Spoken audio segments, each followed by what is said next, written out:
Ngayong araw naman guys, naimbitahan nga pala kami ng Oriental Mindoro Tourism para i-promote itong magagandang place dito sa Oriental Mindoro. Kaya samahan nyo kami guys sa adventure natin ngayon.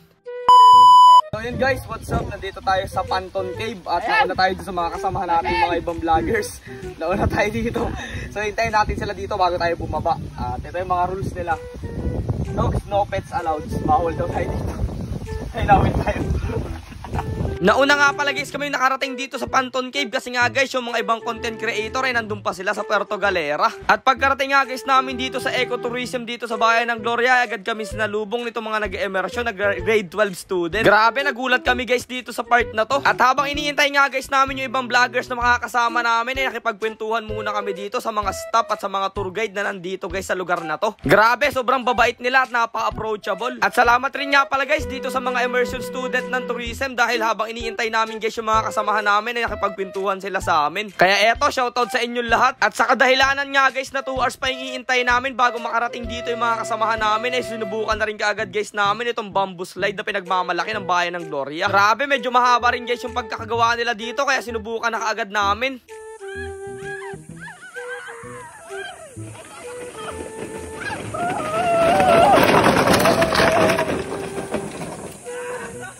Napakasarap guys sumakay dito kaso nga lang medyo nakakatakot kasi parang babaliktad yung sinasakyan namin mga kawayan pero hindi naman daw guys kasi safe daw yun. Kaya nga pala guys kami nandito kasi naimbitahan kami guys ng Oriental Mindoro Tourism na sumama sa kanilang tour. Syempre guys para i-promote at ipagmalaki itong Oriental Mindoro sa inyong lahat. Sobrang salamat nga pala kay na madam tsaka kay na sir sa nag-intindi sa amin dito sa Oriental Mindoro Tourism. Tapos ayun guys dumating na rin nga pala ang mga kasamahan natin dito. Ayan sina Kuya Makel, sina Sir Jel at syempre guys hindi mawawala ito si Sir Ken, the good mangyan ng Mindoro. Bukod nga pala guys sa mga dadayuhin naming napakagandang lugar dito ay susubukan rin nga pala namin guys tikman itong pinagmamalaki ng bayan ng Gloria. Ito guys labong na lomi. Tapos ito guys fresh lumpia nila. Talaga naman guys sa mga dadayo dito sa Gloria ay talaga namang ito yung mga pupudripin nyo dito na napakasarap. Kaya ano pang iniintay nyo, puntahan nyo na kaagad to. At dahil nga guys medyo nagugutom na rin kaming dalawa dyan ni Dugong ay agad na rin kaming pumudrip dito. Wala na nga guys hiya-hiyayan kasi nakakagutom na talaga.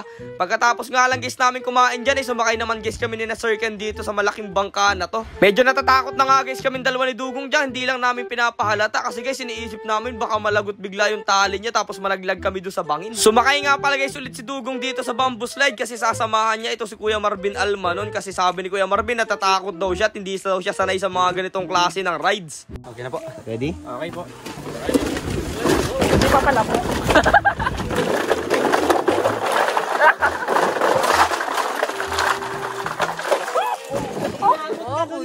At noong medyo nakababa na nga guys ang araw ay napagdesisyon na rin namin pumasok doon sa kuweba guys na napakaraming paniki. Habang papasok pa nga lang guys kami dito sa kuwebang sinasabi nila ay grabe medyo madilim na kaagad doon sa loob at natatakot na kami ni Dugong kaagad dito sa part na to. Kahit nga guys dito pa lang sa labas ay nagliliparan agad yung mga panikit parang babangga sila sa mga mukha namin.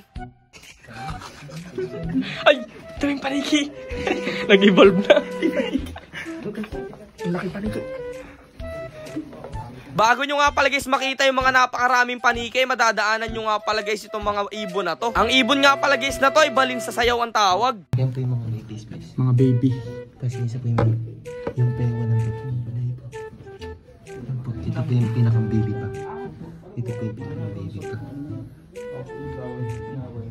Eto nga pala guys yung part na nakakatakot kasi nga guys may butas nga pala guys yung kuweba na napakaliit lang at kasya ka lang guys pagagapang ka. Kaya dito sa part na to ay natatakot kami ni Dugong at iniisip namin kung dediretso pa ba kami kasi guys napakadilim talaga nun sa loob. Tapos guys medyo nahihirapan din kaming huminga kasi napakadilim at medyo sikip nga guys yung lugar. Kaya pala guys sabi ng mga tour guide dito ay 10 lang yung taong capacity na kaya dito sa loob kasi baka mawalan sila ng oxygen. Habang pumapasok nga guys kami dito sa loob ay kung makikita nyo nagliliparan na yung napakaraming paniki. Dapat nga lang guys pagpapasok dito ay huwag masyadong maingay kasi guys baka mahabog itong mga paniki, paniguradong magliliparan silang lahat. Napakalakas kasi guys ng pandinig ng mga paniki kaya madali silang ma-attract sa mga maiingay na sounds. Ayun no, nag-English na naman no, na-attract sa maiingay na sounds. Grabe, lupit mag-English. Ito nga pala guys mga paniki na to dito lang daw makikita sa Pilipinas kasi guys napaka-cute nila at sobrang liliit. Buti na nga lang guys hindi sila matatapang o agresibo kasi kung sila guys ang matatapang paniguradong sugat-sugat na yung mga mukha namin dito. Kaya ano pang iniintay nyo guys, dayuhin nyo na tong lugar na to, napaka-solid. At eto nga guys, paglabas namin nag-alis muna kami ng stress dito sa stress wall. At nung medyo madilim na nga guys, napagdesisyon na rin namin umuwi at mag-check-in nga pala guys kami dun sa hotel sa Pinamalayan. Kaya dito nagpaalam na muna kami sa bawat isa. Bago nga pala guys kami mag-check-in dumaan muna kami dito sa night market ng Pinamalayan para mag-food trip. At shoutout nga pala guys dito sa mga solid na content creator din na nakita natin dito sa Pinamalayan. At salamat rin nga pala guys sa mga solid na followers namin dyan na lagi nakasuporta sa amin at nagpa-picture dito sa amin. Sobrang nakakatuwa lang guys at nakakataba ng puso kasi ang dami nagpapapicture sa amin ni Dugong. At syempre guys, na-appreciate nila yung mga vlog at yung mga videos na ginagawa namin sa araw-araw. Kaya salamat sa inyong lahat sa pag-acknowledge sa mga ginagawa namin vlog. Ayun, nag-English ka na naman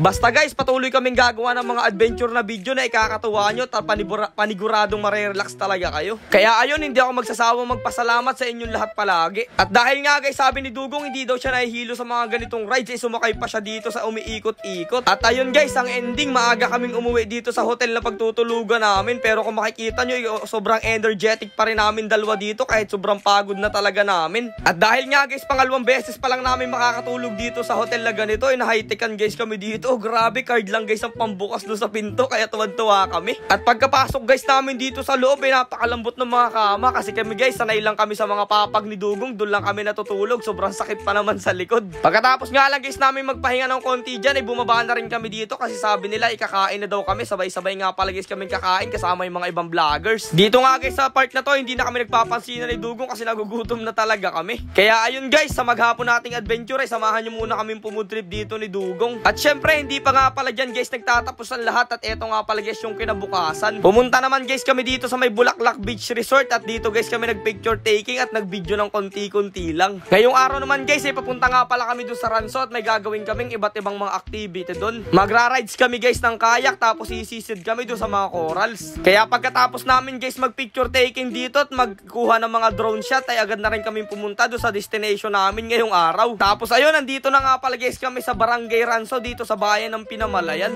Oriental Mindoro, let's go sa Ranso!